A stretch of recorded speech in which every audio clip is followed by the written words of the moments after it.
introduction to functional grammar.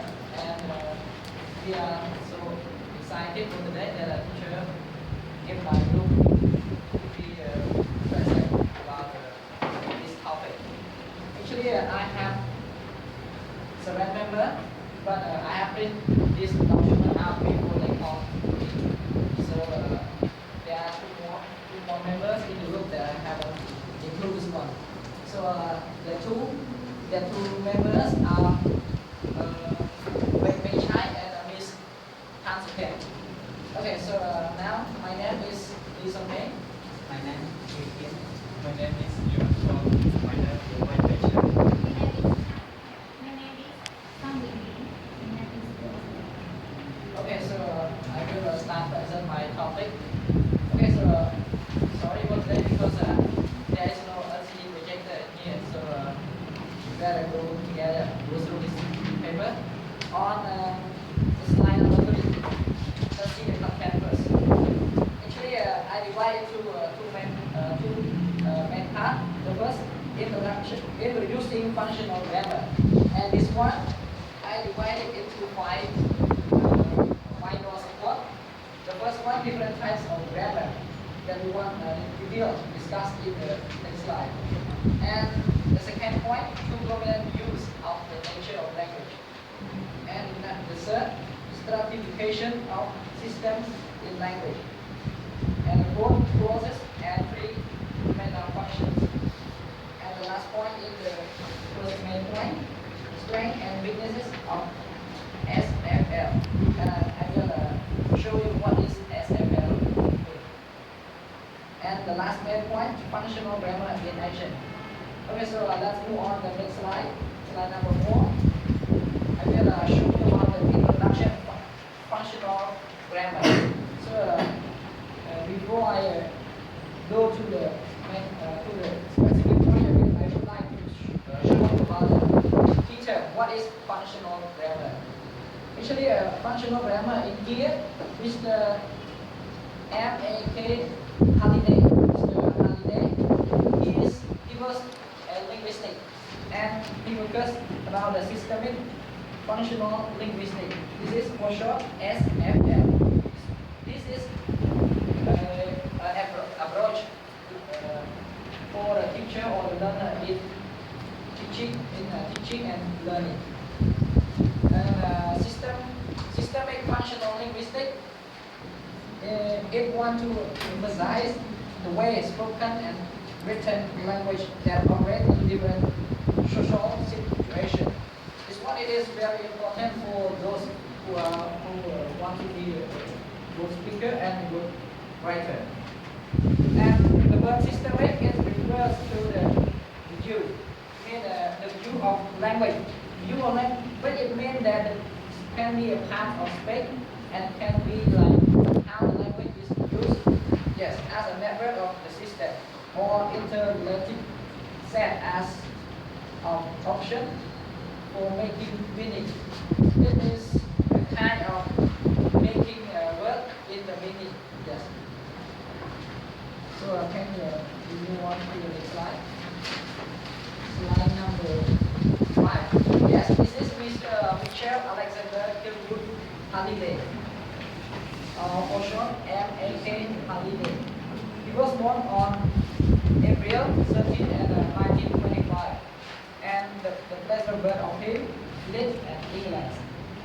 And in 1955, he obtained PhD of linguistics in University of Cambridge. And about another achievement of him, I haven't shown you in here, but if you want to find it out more, yes. Okay, move on to the slide number 6. The slide number 6, it talks about the different types of grammar. Actually, there are many different types of grammar, but the two more different types of grammar are traditional descriptive grammar and pedagogic prescriptive grammar. Okay, for number 1, traditional descriptive grammar. This the people who are most interested in traditional descriptive grammar. I mean, they are good at labeling part of speech. Yes, like example number one, I drive car. Yes, you can see the example number one. Just show you about it. What you can, sorry. Okay, you can label which one is pronoun, which one is verb, and which one is article, and which one is noun. Actually, this one is very important in the tree diagramming that teacher Samara is going to run this special course. If you want to know it deeply. And the second point, talk about the pedagogic, descriptive grammar. This one is very useful to language learner and teaching because this one will focus on the language form and the language usage. Okay, so you can see the exercise number 2. For the cultural or you want to announce in the especially memo in the school or in the university, you cannot use how are you referring to because this is not very important. Yes, but if you want to make it into the correct one, use to who you are referring to because you want to announce.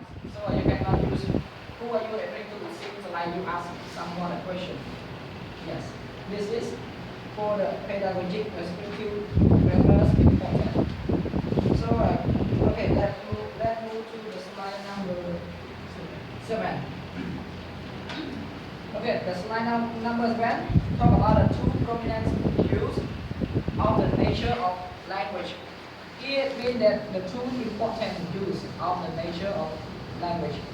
There are 2 groups of people. So the first group of people, for those who most interested in language and condition, and the second group for those who are most interested in language and society. So what are the difference between a language and condition group and a language and society group? Okay, for those who are interested in language and condition, they will see the language as a rule-based system. This one will focus on how individual person develop language competence or how he or she process the language in their brain. But for the second, language and society group, this point for those people who are interested in language and society, they will see language as a resource of making meaning. This one not focus on how individual and their ability to process the language, but this one will focus on how individuals interact to another individual. In social context, to achieve social purpose.